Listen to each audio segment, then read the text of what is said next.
Welcome back to the Club Calling Show, brought to you by Sky Bet. If you want to get involved, click the link down below. Join our Discord. You could be chatting gas with James, myself, Rory, Adam. Honestly, some great gas every single week. Make sure you click the link down below. Right, our first caller is Zach, big Liverpool fan. How are you doing today? I'm doing all right, lads. How are you two doing? Oh, fantastic, mate. Yeah, absolutely fantastic. What is your question today? I mean, you spoke about it, but I want to know your thoughts on the Salah situation, because personally, I think he's gone about it the wrong way. I understand why he's angry. You know, he's not playing minutes in the past couple of games, and given the contract, you'd expect it, but he hasn't played well, and yet he's gone out on this huge, outrageous tangent. So I want to know really what you think is at the core of it. Well, at the core of it, I mean, from my personal perspective, is pure unbridled egotism. What's your opinion?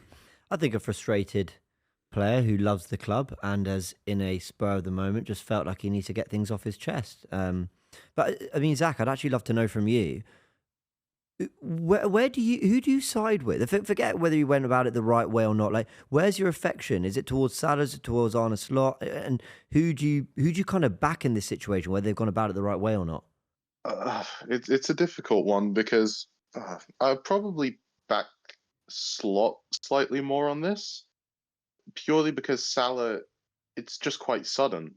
I understand the reasoning behind it, maybe, because, you know, he's not playing, but at the same time, go to the manager first. Even if your relationship is broken down, try and sort it out behind the doors.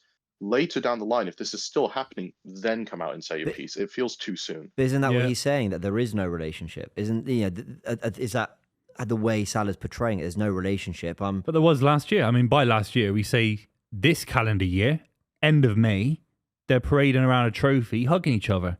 And he started the first game of the season. And he started the first 10. He got started every single game, despite the fact they were getting smashed. So he has shown loyal. Like, what's this guy said? Has he come out and slagged off his parents or something? I'm like, there's no way Slot has ruined this relationship to the point where he has to do what he's done, in my honest opinion. I think you're right. I want to know your opinion, Zach. By the end of January, is Mohamed Salah a Liverpool player? Yes or no? Honestly, no. I think he's going to be sold off, most likely to Saudi. We'll get a decent bump of cash, and realistically, we need that money, because I think we have to make signings beyond just trying to get McKola. We really need to make some changes to this squad in the window, because it's a mess right now. Wirtz is not playing well, and all the big signings, you know, Wirtz, Isak, Frimpong, Gyokeres, it just hasn't worked. And Salah, I think, will go in January as a sale to Saudi. That's crazy you're saying that. Were Liverpool wrong in the first place to keep him and kind of almost break the wage structure and almost break the FSG model of keeping older players kind of past their prime years, even though Salah was arguably in his prime year last season? Were Liverpool wrong to keep him and offer him that bumper contract? No, I don't think we were wrong to do it, because ultimately part of that is him being a club legend. That's probably part of why we gave him the money. He'd just had an incredible year. He is a club legend. We give him the huge contract, which is entirely right to do. But the way he's now come out and handled it, you know, he doesn't even seem, because of how early it is in the year, he doesn't even seem to really appreciate what FSG have done in breaking that, you know, typical pay structure. So I think it was the right thing to do at the time, but now he's sort of throwing that away, I think.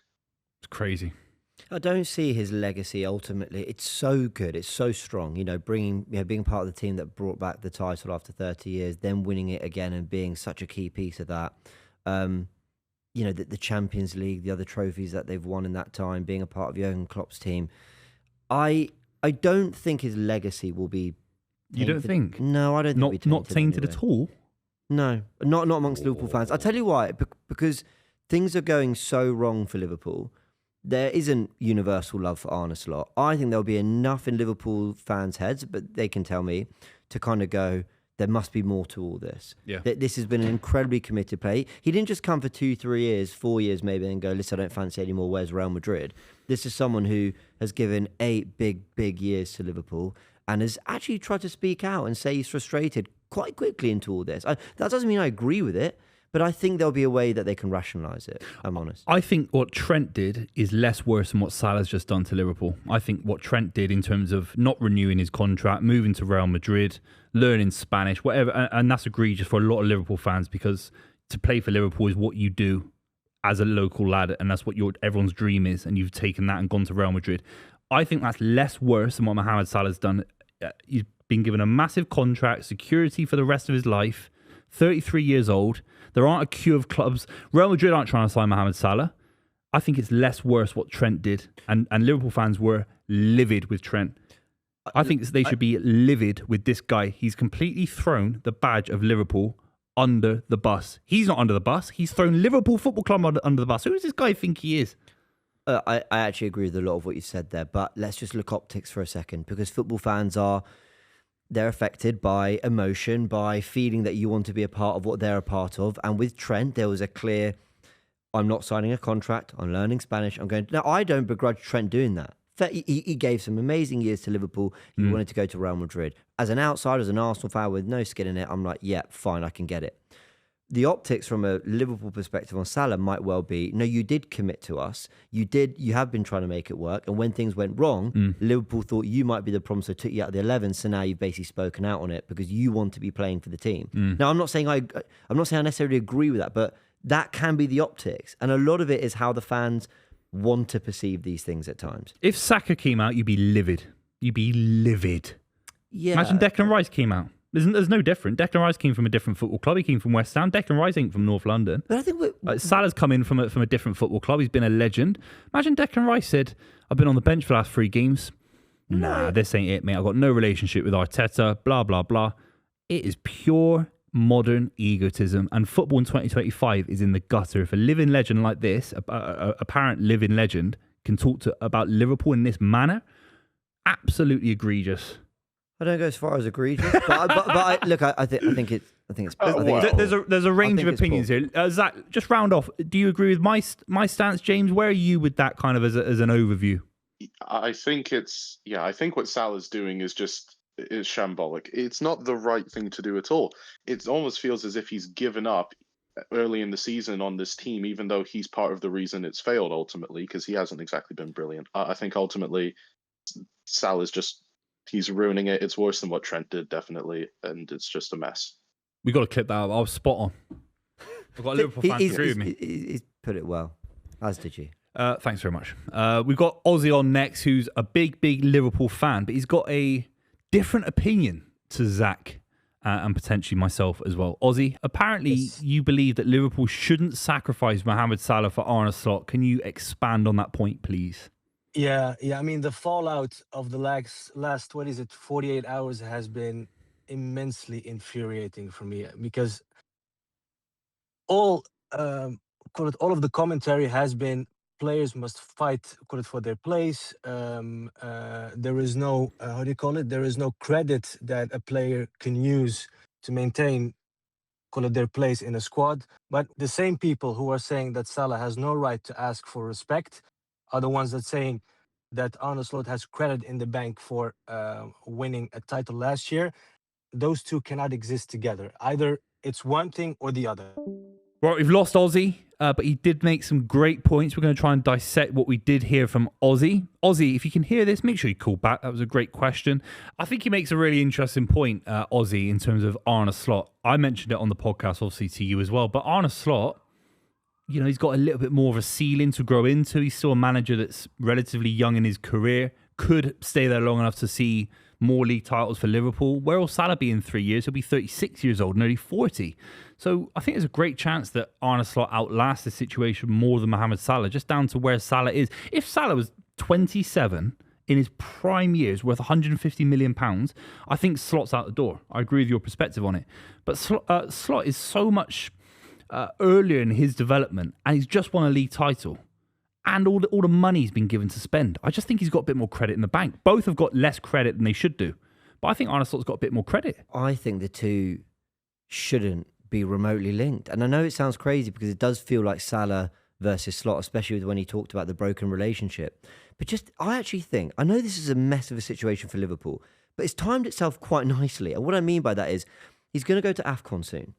So they can deal with things behind the scenes, figure out what his issues are, what he wants. Does he actually want the move? Is he angling for that move? Does he just want better for Liverpool Football Club? They can tidy that up behind the scenes. Slot and Salah don't have to talk. Arne Slot can rightly leave him out the squad for these coming games and justify it with, look, he's spoken out in the club. We need to tidy this situation up. And if he returns, you saw it with Carlos Tevez. Players can, act out in a way, come back and still, endear themselves to the fans again. And in that time, Slot needs to prove himself. Because while all this is going on, whether we agree with Salah or not, I don't agree he went about it the right way. I don't agree with everything he said. But I kind of think that's kind of lost. Like, Slot in itself, he is not performing. What's he getting wrong? Oh, he's messing with his 11 all the time. Yeah. He's not pulling out the centre-backs when they're playing poorly, especially Konate. I think the transfer window's gone poorly, but I don't know who you blame for that. Is it the people above or is it him? I think the balance is completely off. I think he's trying to force players into the 11. He's mixing and matching Isak and Ekitike. Yep. He's pulling Gakpo out to put Wirtz on the left, and he puts in midfield, and he puts Szoboszlai right back, but Szoboszlai's been their best entry in midfield. I think the structure, the press is shambolic. The distances between the front and the back are a mess.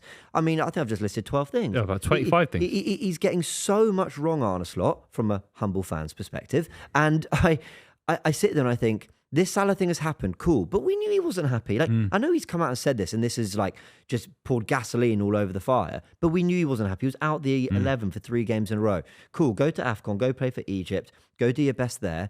In the meantime, they've got to figure out the Arne Slot thing, because it could be that this never becomes a Slot versus Salah thing. It could be this never even gets there, because quite frankly, the results have been shocking. They just drew at home to Sunderland. They just threw another lead away at Leeds. They are 7 wins, 6 defeats, 1 draw, something like that. But they're only 10 points behind you, and if they'd beaten Sunderland, they'd beaten Leeds. These are big ifs, of course. Huge ifs. Spurs fans are saying the same thing. If we'd beaten Man United at home, etc., we'd be 2 points behind Arsenal, whatever. But ultimately, Liverpool are still in there a little bit. I'm not saying they're going to win the title, but they're in a top 4 conversation still. I know they're miles off it right now. They're mid-table. And I look at him. I think Leone done his ACL the first 35 minutes. They didn't sign Mark Gahey down to Parish doing yoga in Soho on the transfer deadline day or whatever. I still think they're going to look at Arne Slot and just go, it's not your fault. Konate was an absolute imbecile drawing that penalty. He's been poor all season. We're going to give you some players in January. We're going to let you get someone like Leone back to full fitness maybe at the start of next season. I think there's far more headway for Arne Slot than Mohamed Salah. Far more. You can be far more versatile. I think Liverpool needs stability. Yeah. And I know that sounds like I'm saying keep the manager, but they've lost Trent, they've lost Nunez, they've lost Diaz. A lot of players have moved on in the last year or two in particular. Mo Salah is... It'll be so interesting to know how the players feel about it, but we'll never know. This is all the stuff that Liverpool have to find out behind the scenes. Again, it comes down to whether he's gone about it the right or wrong way. And I think I agree it's the wrong way, but is there any merit to his frustrations? Is there any, this feeling of he's being scapegoated, he's being blamed? They have to look into this stuff. Okay, he's gone about it the wrong way, but is he right, though? Ultimately, does he have a point? Is he been pulled out the 11 when he shouldn't be? Is Slot getting this wrong for whatever reason? Where's the breakdown of communication happening? Is it because of Arne Slot? So the presentation of Salah's concerns isn't good enough, but we have to look at the actual concerns. Why is that communication broken down? And only they can figure that out behind the scenes. I think they need a degree of stability. They need an 11. Yeah, they need Van Dijk. They need Alisson. They need Salah. They need those players going out week in, week out. They need to just, pull everyone together a little bit and just try to string some wins together and welcome Salah back after AFCON with hopefully some clarity on what he wants from this situation. We're doing too much of a get rid of Salah or get rid of Slot, and I don't think it's as simple as that. I agree. It's a great shout, yeah. Let's move on to an optimistic Arsenal fan. Stephen, how are you? Hey, doing well. How are you feeling after Saturday midday, approximately 2 p.m. GMT? That one was tough. There's a video floating around of zoomed in on all the Arsenal's players because all their bodies dropped. That was kind of funny in the moment. But it's okay. Losses are gonna happen. The Man City team of old. You guys are not about to win 20 straight games or whatever. Sure about that? Yeah, you don't. How sure are you? Those players are gone. Would you bet your house on it? Yes, I would. No, you wouldn't. Game from here on out? Yeah, I'll live on Buvey. I'm coming to live with you if they win it. Okay, I ain't got space. I live in London, mate. Mate, I ain't got no space. What do you mean? You feel I got a spare room in London? Yeah, you're right. That's a long walk from where I live, as you can tell. Um, I'm seeing here that you want to talk about Kai Havertz. Really interesting because he's a bit of a forgotten man. Obviously, long-term injury concerns this season. What's your perspective on Kai Havertz for Arsenal this season? Yeah, I think when Kai Havertz returns, he could be pretty much the savior of Arsenal's season. I think the players we have now are Marino is a great finisher. Everything else, if he doesn't score, he does nothing. And I'm sure you guys have watched Victor Gyokeres. It's kind of tough right now. I know he's coming back from injury, but he just looks like it's too fast. The touches, I don't know. I think that could be like if you could promise me that we sold him for 40 million, next summer, I'd do it in a heartbeat. Whoa. Well, take a loss. Take a loss. I'm hearing he's as good as Erling Haaland and all these guys. Isaac. Like, come on. You need to get off the A internet. loss. If you're Who hearing do you that. speak to? Arsenal fans I'm in the hearing as summer, good as Erling Haaland. Arsenal fans were quoting his 90 goals in 95 games for Lisbon, right? They were, weren't they? And you guys, I'm not sure if you were involved in the video. I don't want to quote you, James, mate, but someone was running around a car park with a mask. I wasn't in the video. You were in that video. I wasn't in Come it. on, man. I I don't wasn't have to in it. Google it. And you were in that video, man. I bet Steven was running around in are you in America? Yeah, I mean the Yeah. celebration's pretty sick. Don't do that in I America mean, because no one it's- know what the mask represents. I think you're I love Bane the from Batman. celebration. We're going to enjoy it a lot this season. But Stephen, can I ask you a question? Right, Yes, sir. Kai Havertz will be the savior. Can you? I think you can tell Elaborate from more on that? I think you can tell from my tone I'm not his biggest fan. But lots of people whose understand. opinions I respect love the guy. What am I missing? I see a good player. He's not. Chelsea fans overhate him, and his biggest critics go too far. But I don't see a saviour. I see a guy who will play 3 games back for us, and will go, oh, that's frustrating. Now, to be fair, he needs time after injury, granted. But help me, Stephen. Yeah, absolutely. So I think Gyokeres and Marino are great for the smaller games. We play Wolves on the weekend. Gyokeres can get a brace in that one. Good for him. But in the bigger games, in the Prem, maybe not the UCL specifically, but in the Prem, Kai Havertz has always shown up against the big 6. I think we all remember it was like a meme floating around, but Arsenal were unbeaten versus the big 6 for a long time. I think a chunk of that had to do with Kai Havertz starting. Tuchel has started him. Arteta, the German manager, started him. Managers like him for a reason. Stephen, sorry, that's your strongest argument in my opinion. There is something about the use of him. Tuchel, Arteta, Frank Lampard played him all the time and signed him. Who else was there? The Nagelsmann. Sometimes there are players that I sit there and go, of course. why is he in the team? And then the manager keeps playing them. McTominay with Man United managers would always play. Now you kind of see it. Do you know what I mean? There's certain players that you'd go, why is he always being selected? So I totally hear that point. But honestly, you mentioned his ability to turn up in big games. I saw Gyokeres at St. James's Park. Granted, did he do everything right? No. But he was kind of in the wars. I saw him at least causing them problems. I see Kai Havertz in those kind of games, St. James's Park at home against Newcastle and other games. And granted, he has done well in certain big 6 games like Old Trafford, Tottenham in the run in true. But there's certain games where I look at Kai Havertz and I go, mate, you're 6'4". You're technically talented. Give me some conviction. Take a touch. Strike truly through the ball. Rise above these players in the air. And there's moments where he shows it. And I think in 2024, he had his best year for Arsenal. For 10 months, he looked really, really good. But there's too many times where I just go, the conviction isn't there from Kai. And I worry that Gyokeres might not be as gifted as the bloke, but actually kind of backs himself. And sometimes that's kind of what you need. I still think we're debating. Is 6 of one, half a dozen of the other? I hear you. Kai Havertz isn't a title-winning striker for Arsenal. Maybe he's in the squad. And Gyokeres isn't a title-winning striker for Arsenal. Maybe he's in the squad. If I offered you Harry Kane, take away Tottenham allegiance, just the player Harry Kane from Bayern Munich, you'd take him in a heartbeat and sell both of them right now, wouldn't you? I mean, of course. Well, that's the problem. Of course, But this is I'm not being facetious. But there's 4 or 5 of those players in the world, maybe 3 or 4. But Man City don't have to do that. Erling Haaland would never get sold by anyone at Manchester City. Not a single fan would sell Erling Haaland right now.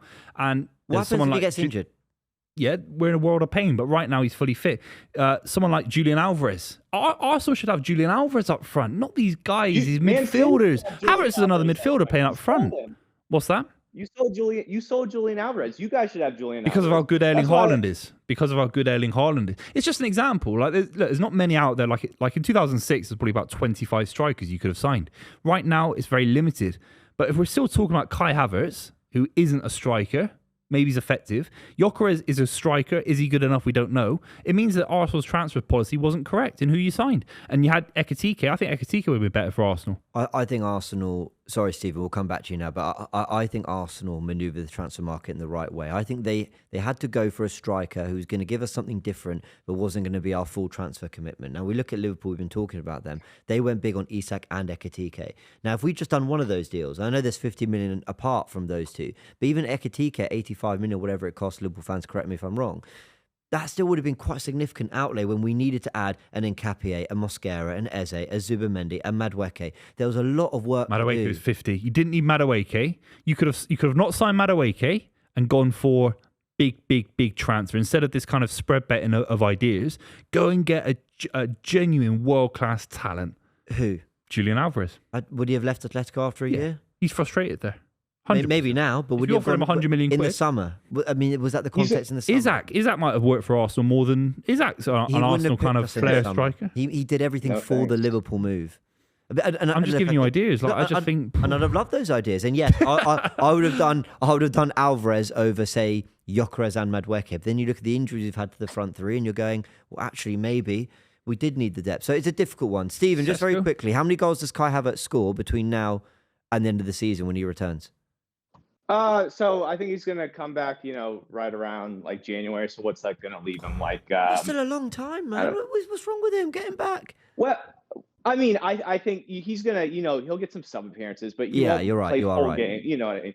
You're So right. I think he's gonna get like maybe like 10-ish, 10 goals and assists like the second half of the year, which would be great. Just in the league, I think it'll be like 9 goals. He'll probably get more assists, but I think they can do it. I think they're going to pull it off. This City team's not the same. I know Buvey likes to wind people up, but there's no way you look at your defense and think you're about to go on this run. You guys have had a Mickey Mouse schedule too. Arsenal have had a gauntlet. You guys have had. We have had not been what Mickey, Arsenal have done. yeah, there's no question. But yeah, get this. This is a had strange harder. concept, I'm sure. We all play the same sides, home and away. That's how the league works. It's a fascinating concept, Stephen. Thanks very much for your call. No, great call. Thanks, Stephen. Yeah, very, very good. We've got a Manchester City fan coming up next, Josh. How are you, Josh? Good, thank you. Good to hear from you, mate. What is your question today? So mine is basically that I feel like Arsenal have been really sort of overrated this season. I don't think everyone talks about them having the best squad in the league. I don't even agree with that necessarily. Who's got the best squad in the league, in your opinion? We do. Wow. And what are you basing that on? Is that down to... Is that when Rodri's fit? Is that down to the quality up front that maybe Arsenal don't have in terms of the number 9? Because Arsenal are very, very close, aren't they? Surely they're right there with all the defenders when they're fit. Very much so. Yeah, they've got a brilliant defense. I don't see Raya as being near Donnarumma and even Alisson. I don't think he's at that level yet. I don't think we've seen enough. I agree with that. Do you agree with that? As a shot stopper, Donnarumma might be the best in the world, but there's more to goalkeeping now. And Donnarumma flaps at crosses. His distribution isn't great. Who's better overall, Raya or Donnarumma? Like, if you're talking keeping the ball out the net, it's Donnarumma. But I think for what the game demands these days, David Raya He's been very good. is the better goalkeeper, in my opinion. I'm not saying that David Raya isn't. No, I hear you. He's incredible. close. I do think he's world class, but I do think that we've seen. I didn't think actually last season he was that good. I think he's much better this season. I think there's been an improvement there. Yep. But I think you compare with Donnarumma. I don't think he's at that sort of that real like world stage. Donnarumma's up there with the Courtois of the world. But your question's about squad as well. Obviously, there's only one or two spaces. What's the big difference between Arsenal and Manchester City's squad? Where do Man City really outshine Arsenal's squad? Because Man City, we have winners. We have Bernardo Silva's not at his best, obviously, but he's a winner. He's a serial winner. we have Phil Foden. I mean, again, he's young, but he's basically a senior player at this point. Ake, Um, Stones. we have obviously Stones. We have when Rodri's back. I mean, when Rodri's back, I mean, I don't even think it's. I mean, Arsenal's best player is arguably, in my opinion, probably Zubimendi. I don't even know. I don't even think he even is on Rodri's level when he's not. back. So he's not. He's on the bench for Spain because of Rodri's brilliance. exactly, and I think that Not really when we disagreeing look at with it, that.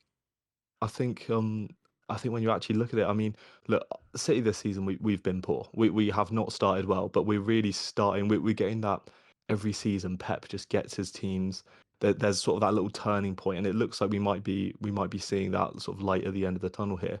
But if this is a struggling City team coming towards where they might be back towards coming towards their best, I mean, Arsenal are only narrowly 2 points ahead of that, and this is meant to be the best Arsenal team we've seen in decades. But Josh, why are Arsenal not a struggling Arsenal team at the moment? We haven't got 3 first-choice centre-backs. We haven't got the best centre-back partnership, in my opinion, in world football available. We've just welcomed back 3 strikers. Our captain Erdegaard's missed most of the season. Declan Rice and Zubimendi have been run into the ground, which probably speaks to your squad point more than any, to be fair. Like, I actually think it's fair to say that City and Arsenal should both go up levels this season on what we've seen. And I know you make a good point, Buvey. Everyone plays everyone. I don't think City have had Mickey Mouse fixtures, but we have had to literally just play Sunderland away, Tottenham at home, Bayern at home, Chelsea away, Brentford at home, followed by Villa away. We've played Sunderland, Chelsea and Villa all when they sat in the top 4. I mean, all of them have faced Arsenal in quite literally their peak form. I hear what you're saying, but I don't think Arsenal have gone anywhere near their best. It's just that we've delivered such exceptional performances that people have taken note of. I think your defense has been obviously exceptional, and obviously the loss of Gabriel is massive. And Saliba. Yeah, and Saliba as well. Obviously, they're a great partnership, and although I very much respect through the summer, it was very intelligent building that depth with Mosquera and Hincapie. Yeah. I just don't think they're at that. I don't think Arsenal are at this. I hear so many people saying, "Oh, they're going to walk away the league. Oh, it's Arsenal's league. This is the year Arsenal do it." I just don't agree with that at all. Josh, I'm with you. That's ludicrous. Arsenal won't walk away with it. You don't win your first title in 20 years and just stroll it, in my opinion. Now, I know Liverpool did when they won it in 2019, and sorry that I interrupted you there, Josh, but they had won the Champions League. They'd gone all the way to the end, 98 points or whether it was City. So there was a different evidence there. So sorry, Josh, I agree with you on that. Do you agree that it's 50-50? I mean, it's hard to tell, obviously, we're early, but do you think it's a 50-50? Yeah, I do. Yeah. I do. And look, I didn't feel that a couple of weeks ago. I felt it was leaning 55-45 towards us or whatever. But absolutely, with 2 points in it, Haaland, look, who's got the best manager maybe in the world? Man City. Who's got the best striker in the world? Man City. Who's been there and done it for the last 5 goals seasons? from midfield that you don't have right now. And actually, I agree with that too. So there's actually plenty of stuff going for Man City. What do Arsenal have? I do respectfully disagree. I still think we've got the squad depth. I don't think City could have handled that many key injuries as we've had. I agree with that. If you took our equivalent, right, your first 3 strikers. So Diaz is out. Let's say Diaz is out. Gvardiol's out. Yeah. And John Stones right now is out. Nathan Ake's not really involved. Mm-hmm. I'm trying to think who would play centre back. Nico O'Reilly might play centre back. Well, we got Kusanov. Kusanov, he's not trusted. So let's say Kusanov got injured, Stones and Diaz injured. So it's Gvardiol and Nico O'Reilly at centre back. It's not too bad. I mean, it's still an issue. We did bring in that young Brazilian. I know he's barely played. He's on loan. He's on loan. Oh yeah, Vitor Reis. Yeah, Vitor Reis. Yeah. What in your opinion, just to round off the call, really interesting one. Where do Manchester City have to improve the squad? Is that possible in January? Is that just the defensive thing that we're talking about right now? What's the weakness in the Manchester City squad? Our weakness is definitely right back. I do not trust Matheus Nunes one bit. Where's Kujanov? Why isn't Kujanov starting more games? There must be, I think, an issue with the coaching staff or something between him and Guardiola, because I don't know, other than his debut against Chelsea, that first sort of 20 minutes where he made the mistake, I haven't actually seen a real, like, I haven't seen him play badly. I think he's been brilliant. Good, but there must be a deeper reason. There must be a deeper reason. Yeah, Nunes for me, maybe a bit more loyal, can maybe pop into midfield a bit easier if needed. I understand exactly why Nunes is playing there, but I just don't see him as Nunes against Fulham. I know they had a cardiac arrest. Seriously, it was crazy.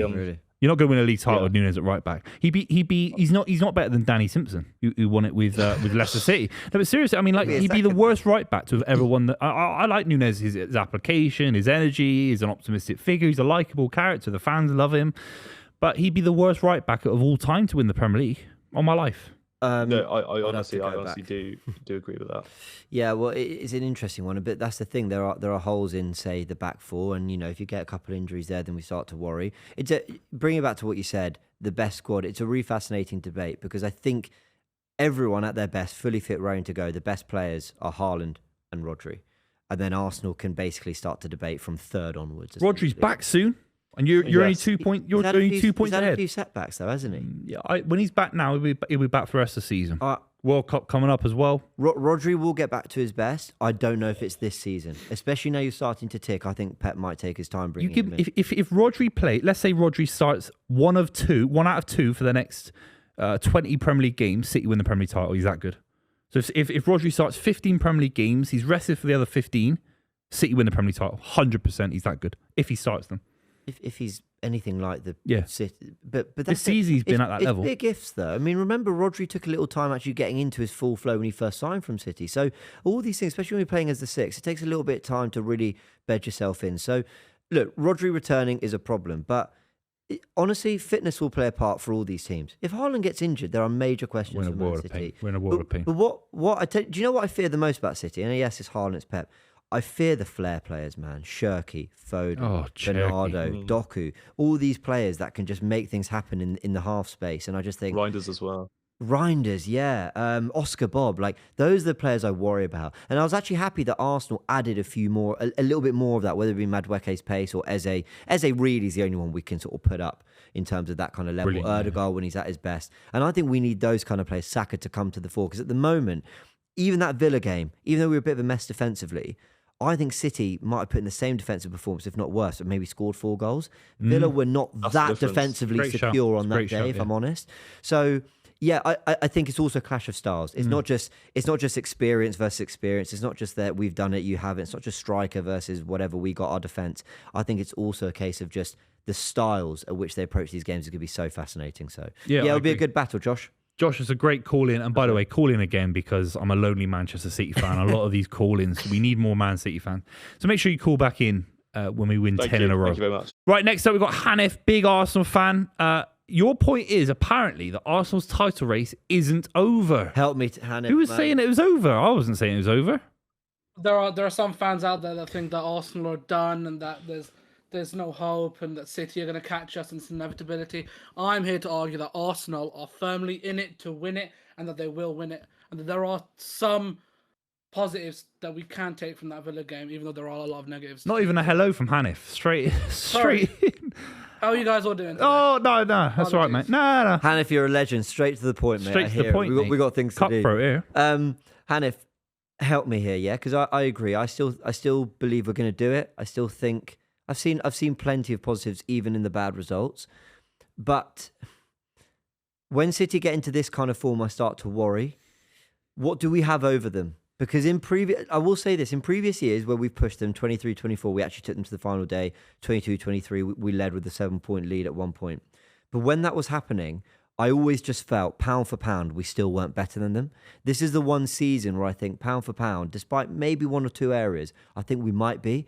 Is that what you're banking on, Have? This might be the one time it's felt like a real level playing field, if not maybe edge towards us. Oh, the way I view Arsenal now compared to when we were challenging against them in 23-24. Prime 23-24, which was prime. What people like to agree was prime Arteta Arsenal era.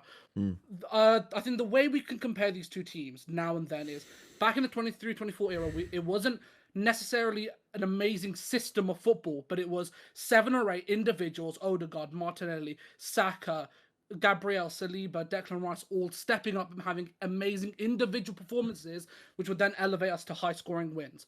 Now, it's the opposite. We're banking on our system, on our style of play, entirely to win games. That kind of set-piece FC mentality that we've had a lot up until now. So then when games get rough, like at Sunderland, like at Chelsea, like at Villa Park, the individuals aren't stepping up. The individual performances that would win us games before haven't been.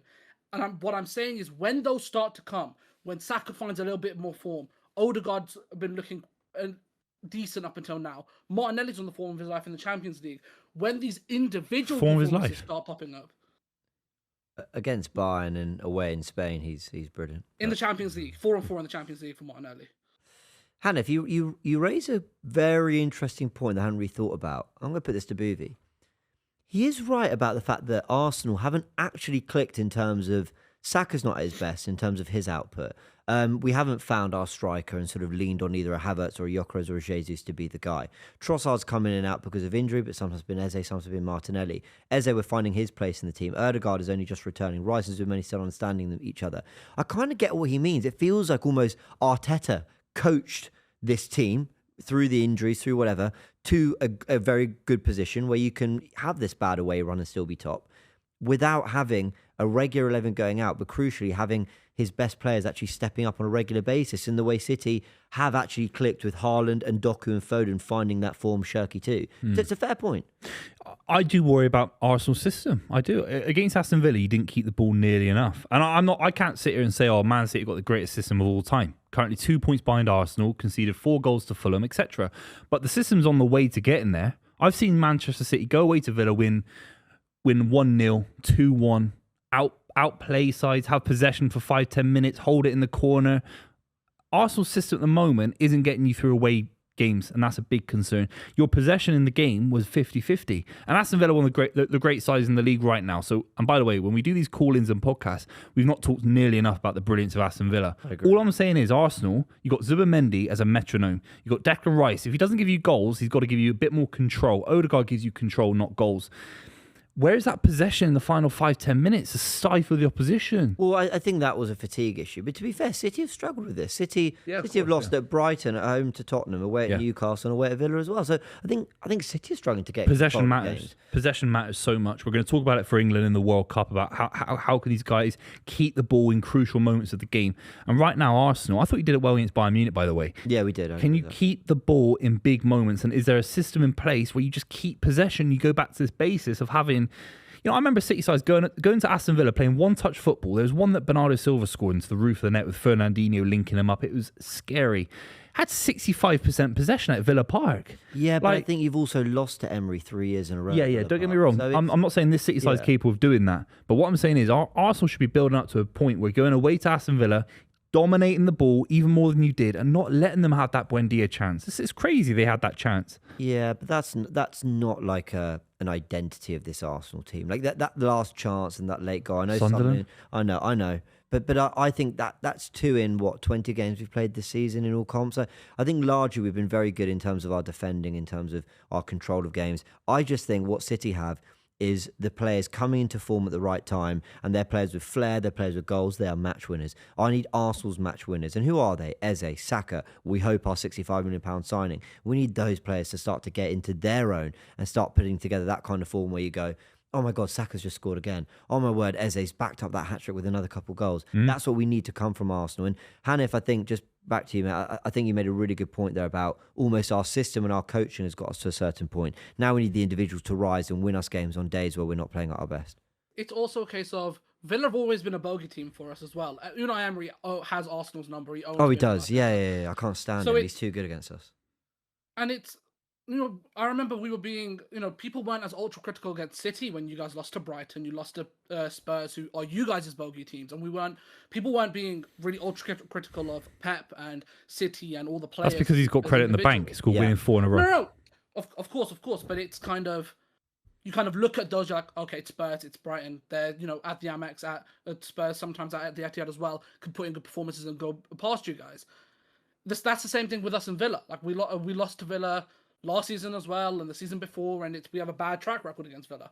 But Hanif, we do need to hold that though, and what I mean by that is the reason Pep can lose 4 games by this point in the season, and it doesn't really change too much what people think of City, is because he's won the title from positions in which he's had similar poorish starts to the season. And the one thing that we need to know as Arsenal fans is every result that doesn't go our way will be extra scrutinised because you haven't got over the line. I promise you, if we win the Premier League this season, we can have the exact same run of results at the start of next season and no one will really care. They'll go, well, they've proven it. They're still top of the league. You can have a bad day. Good point. Unfortunately, until you've got over the line, and that's actually true of most competitions, you're just. Yeah, Pep will have. It's not just credit in the bank for winning titles. It's the way he's done it. And if we were sitting here going, well, he's never lost 4 games by December. That's really strange. No, he has. Like, he has had bad starts and ultimately gone and won the title. So, Hanif, I take your point, but that is just something we have to fundamentally accept to Arsenal fans, and we got to get over the line. And City do go away to Palace next week as well, by the way, which is not an easy game in the slightest. With how much you guys have been conceding and the form that Palace has been on, batter them. You won't batter them. Not at Selhurst Park. I fear they could. Hanif, we batter them. You won't. I reckon Palace will unstring this one game where you've been able to keep a clean sheet against a red card Sunderland. On my life, we batter them. I want to come in after you guys have been battered by Palace. After they we put you on a 3-week delay, man. I'm chatting to you more than my own mother. Yeah, 3-week delay. I chat to you every week. Fucking hell. He wants to be on next week. Is Christmas next week, isn't it, or the one after? Who knows? I don't keep counting anymore. Look, these next couple games for Arsenal are crucial. Do you know what? I'm going to chat to you on. Do you know what? Give me your number. I'm going to call you up on Christmas Day. Let's see how you like it. On Christmas Day, I'll call you up.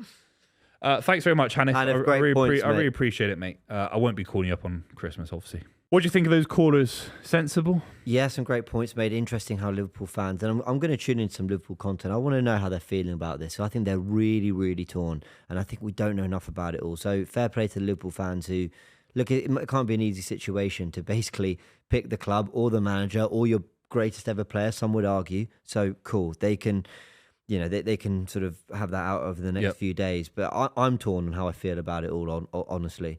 With City and Arsenal, hey, we've got a title race on. We've got a real title race on. I think this is what we would expected at this point. If you'd asked me whether I would take being 2 points clear sounds like a big word, doesn't it? But 2 points ahead. 2 points ahead at the top was 9. Yeah, I still don't think it was. We googled it. We bro. are fact checking it. We googled it, but Alpha stopped googling it. Weirdly, it's weird, isn't it? That he stopped googling it after he found out.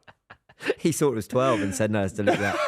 No, yeah, look, I'll take the position we're in, but my word, we need to dust ourselves down and go again. But yeah, great callers, man, and they sparked some real good thought. And the differences between Arsenal and City make this a fascinating title race. This isn't 2 teams trying to do it the same way with the same strengths. So it'll be so interesting to see who comes out. Very, very good, 100%. Make sure you check out James on all his socials. We'll try and link it down in the description. Check out Sky Bet as well. Make sure you subscribe to the channel, and we'll see you very, very soon.